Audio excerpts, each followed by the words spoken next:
Indonesia ini punya sebuah ambisi yang luar biasa besar. Bukan cuma sekedar ngasih makan hampir 300 juta penduduknya, tapi juga jadi lumbung pangan dunia. Pertanyaannya, gimana caranya? Jawabannya mungkin ada di satu konsep kunci ini. Optimasi lahan, atau kita sebut aja OPLAH. Yuk kita bedah bareng-bareng apa sih ini, dan gimana OPLAH bisa mengubah masa depan pangan kita. Oke, kita bakal bedah ini dalam 5 bagian. Pertama, kita pahami dulu segede apa tantangannya, terus kita kenalan sama program offline itu sendiri. Nanti kita bakal ungkap potensi tersembunyi yang jadi targetnya. Setelah itu, kita intip strateginya, dan kita tutup dengan visi besar Indonesia untuk jadi lumbung pangan dunia. Kita mulai dari bagian pertama, tantangan pangan Indonesia. Ya, sebelum kita ngomongin solusi, kita mesti paham dulu dong, seberapa besar sih masalah yang lagi kita hadapi ini. Dan ini bukan tantangan yang main-main. Coba lihat angkanya, lebih dari 285 juta jiwa. Sebanyak itulah orang yang perutnya harus diisi setiap hari. Dan angka ini kan terus nambah ya. Artinya tekanan ke sistem pangan kita juga bakal makin besar. Jadi, ini dia pertanyaan utamanya. Dengan populasi segini banyak dan tantangan yang terus nambah, gimana caranya kita bisa jamin setiap orang di Indonesia punya makanan yang cukup? Sebenarnya nih, Indonesia itu punya rekam jejak keberhasilan loh. Kita pernah swasembada beras tahun 1984, dan bahkan baru-baru ini kita berhasil lagi selama 3 tahun berturut-turut dari 2021 sampai 2023. Tapi, tantangan hari ini tuh beda banget. Lahan yang makin rusak, penduduk yang makin banyak, plus perubahan iklim, semua ini bikin situasinya jadi lebih rumit, sampai-sampai kita harus impor lagi. Ini sinyal kalau kita butuh cara baru. Nah, untuk menghadapi tantangan-tantangan baru ini, lahirlah sebuah program strategis. Inilah yang kita sebut program OPLAH. Jadi, apa sih sebenarnya OPLAH itu?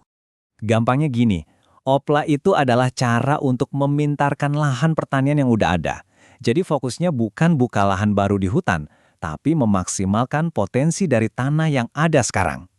Kuncinya ada 3, manajemen air yang lebih baik, penataan lahan supaya lebih siap tanam, dan pola tanam yang lebih cerdas dan efisien. Nah, program ini dibilang berhasil atau enggak, itu ukurannya ada 2. Pertama, tentu aja hasil panennya makin banyak. Tapi yang kedua, dan ini penting, adalah seberapa sering lahan itu bisa dipanen dalam setahun. Ini yang disebut Indeks Pertanian atau IP. Makin tinggi IP-nya, ya berarti lahannya makin produktif.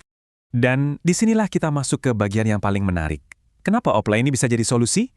Jawabannya adalah karena Indonesia itu ternyata punya harta karun tersembunyi, sebuah potensi lahan yang luar biasa besar, tapi belum kita manfaatkan sepenuhnya. Oke, saat ini luas sawah yang jadi tulang punggung produksi pangan kita itu ada di angka sekitar 7,46 juta hektar. Ini adalah modal dasar kita. Tapi, coba lihat ini. Di luar sawah yang sudah produktif itu, ternyata kita punya potensi lahan suboptimal. Ini kayak lahan tada hujan atau rawa yang luasnya lebih dari 20 juta hektar. Ini hampir 3 kali lipat dari sawah yang kita andalkan sekarang. Wow, inilah harta karun yang jadi target utamanya OPLAH. Grafik ini nunjukin banget apa yang saya maksud dengan potensi. Lihat deh, ada kesenjangan produktivitas yang gede banget. Di sebelah kiri, sawah yang airnya teratur dari irigasi bisa panen 6 ton per hektar dan bisa tanam lebih dari sekali setahun. Sekarang, coba bandingkan sama lahan tanda hujan dan rawa di sebelah kanan. Produktivitasnya bisa anjlok sampai setengahnya, dan mereka cuma bisa panen sekali setahun. Nah, bayangin kalau kita bisa bikin lahan-lahan suboptimal ini jadi seproduktif lahan irigasi. Itulah peluang raksasa yang dikejar sama OPLAH. Kalau kita lihat di peta, lumbung-lumbung padi kita saat ini memang terkonsentrasi di pulau-pulau kayak Jawa, Sumatera, dan Sulawesi. Ini penting karena artinya strategi OPLAH itu ada 2. Pertama, bikin lahan di area ini jadi makin produktif. Dan kedua, yang lebih seru, membangunkan lahan-lahan tidur yang tersebar di luar pusat-pusat produksi ini. Oke, kita udah lihat masalahnya, udah lihat juga potensinya yang luar biasa. Sekarang pertanyaannya, gimana caranya? Yuk kita bedah strategi kunci dari program OPLAH ini. Strateginya itu berdiri di atas 2 pilar utama. Simpel aja. Pilar pertama, naikin indeks pertanaman. Jadi lahan yang tadinya cuma bisa panen sekali setahun, diusahain biar bisa panen 2 kali, atau kalau bisa ya 3 kali. Pilar kedua, manfaatin lahan-lahan alternatif. Kita ambil lahan-lahan suboptimal yang selama ini cuma didiemin, terus kita sulap jadi lumbung-lumbung padi yang baru. Dan inilah jantung dari semua strategi ini. Mau itu ningkatin frekuensi tanam atau mau membangunkan lahan baru, semuanya itu bergantung pada satu hal, air. Jadi, rekayasa sumber daya air lewat irigasi, drainase, sampai teknologi pompa untuk ngalirin air ke lahan kering, itu adalah kunci utama supaya Opla ini bisa berhasil.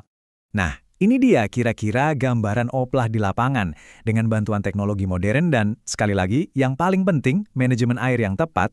Lahan yang tadinya cuma bisa ditanami pas musim hujan aja, sekarang bisa diolah buat panen kedua bahkan ketiga. Air yang dialirkan bikin kita nggak lagi harus nungguin cuaca. Pada akhirnya, semua upaya ini, semua strategi ini mengarah ke satu tujuan jangka panjang yang sangat-sangat ambisius. Visi ini bukan cuma soal bertahan hidup, tapi soal jadi pemimpin. Visi akhirnya itu terangkum di kalimat ini. Tujuannya bukan lagi cuma oke, yang penting cukup buat makan sendiri. Bukan. Ambisinya jauh lebih besar dari itu. Menjadikan Indonesia pemain utama di panggung pangan global. Sebuah negara pengekspor yang ikut menyediakan pangan untuk dunia.